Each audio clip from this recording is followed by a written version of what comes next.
పవన్ కళ్యాణ్ గారు మాట్లాడినప్పుడు నాకు గత చరిత్ర జ్ఞాపకం వస్తా ఉంది. 100 రోజుల పొరుపు.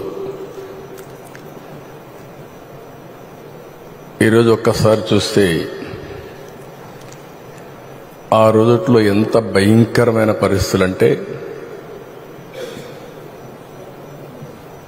నన్ను అరెస్ట్ చేసిన రోజున పవన్ కళ్యాణ్ గారు హైదరాబాద్ నుంచి ఇక్కడికి రావాలంటే ఫ్లైట్ క్యాన్సిల్ చేశారు. ఎంత పట్టుదల ఉంటుందంటే, ఫ్లైట్ మీరు క్యాన్సిల్ చేస్తే నేను పోలేనా అని చెప్పి నేరుగా బై రోడ్డు వచ్చాడు. రోడ్లో వస్తే నందిగామలో మొత్తం రోడ్డు అంతా బ్లాక్ చేసి పక్కన తిరిగినా రానియకుండా చేసి రోడ్డు మీదనే పడుకొని ధర్నా చేశాడు. మామూలుగా సినిమా వాళ్ళు ఇవన్నీ చేయరు. సినిమా వాళ్ళు ఏదైనా చేస్తే షూటింగ్లో చేస్తారు తప్ప నిజ జీవితంలో చేయరు. అలాంటి నిజ జీవితంలో పోరాట యోధుడిగా నిలబడ్డటువంటి మిత్రుడు పవన్ కళ్యాణ్ గారు. నేను ఈరోజు కూడా చూస్తున్నాను, రాజకీయాల్లో ఒక ఆశయం కోసం వచ్చాడు. 2014 నాకు బాగా జ్ఞాపకం. తెలుగుదేశం బీజేపీ పొత్తు పెట్టుకున్నాం.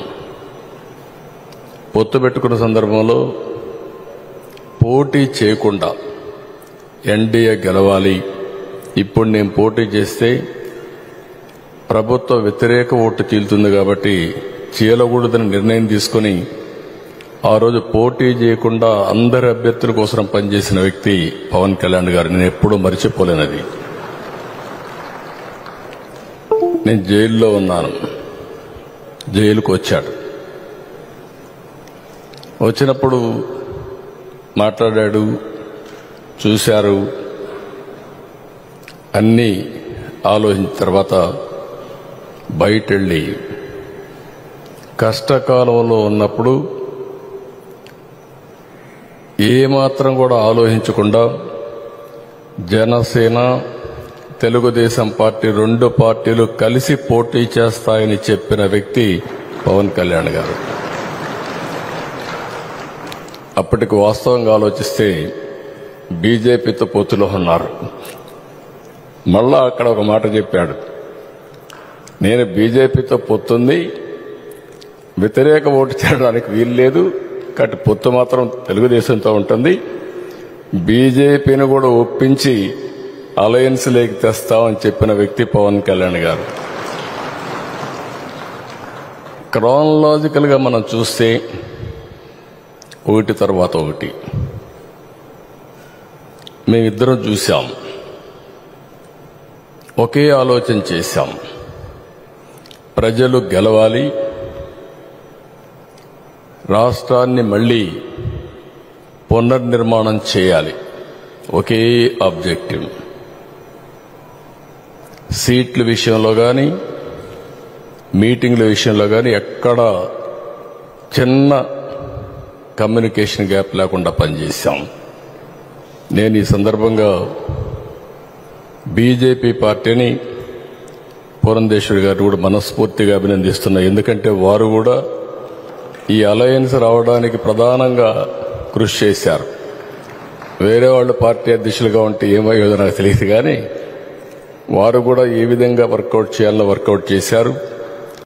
కేంద్ర నాయకత్వం కూడా ఈ విషయంలో మీరు గుర్తుపెట్టుకోవాలి. నేను పవన్ కళ్యాణ్ గారు ఒక అగ్రిమెంట్కి వచ్చాం. మేము ఇక్కడ ఒక ప్రెస్ కాన్ఫరెన్స్ పెట్టాం. పెట్టి ఎవరెవరు ఎన్ని సీట్లు పోటీ చేస్తాం చెప్పేశాం. కేంద్రం ఒకసారి మాట్లాడాలంటే కేంద్ర నాయకత్వం బీజేపీ, నేను ఆయన ఇద్దరం ఢిల్లీకి వెళ్ళాం. పోయినప్పుడు వాడు మాట్లాడినప్పుడు ఒకే మాట చెప్పారు, అందరం కలిసి పోటీ చేస్తే బాగుంటుంది, అందరం కలిసి చేద్దామని అమిత్ షా గారు, నడ్డా గారు ప్రపోజల్స్ పెట్టినప్పుడు మేమిద్దరం కూడా ఒకే అభిప్రాయానికి వచ్చాం. ముగ్గురు కలిస్తే ఈ రాష్ట్రానికి పూర్వ వైభవం తేవచ్చు కాబట్టి ముగ్గురం కలిసి పోటీ చేయాలని ఒక్క మాట కూడా అబ్జెక్షన్ చేయకుండా నిర్ణయం అక్కడే చెప్పామని చెప్పి కూడా నేను మీకు తెలియజేస్తున్నా.